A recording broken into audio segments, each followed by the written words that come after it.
bruixes tornen.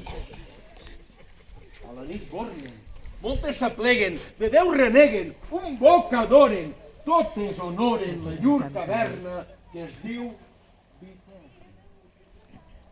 Mengen, beven, a pressa lleven, per l'aire volen, entren on volen sense obrir portes.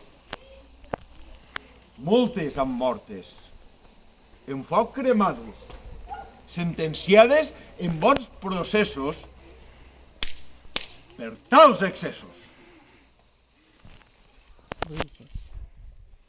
Que vostès diran, a este xic què li passa, no? Molt bé, sí, això són uns versos que van ser escrits a uns, no sé si 17 quilòmetres, pot ser menys, 14, de si Callosa que n'hi ha? Sí, 14. A 14 quilòmetres de si de Benimantell, estos versos van ser escrits ara fa exactament 566 anys. Això es diu fàcil, 1460. Són uns versos de l'Espill, de Jaume Roig, que el va escriure allí a Callosa, també es diu el llibre de les dones, i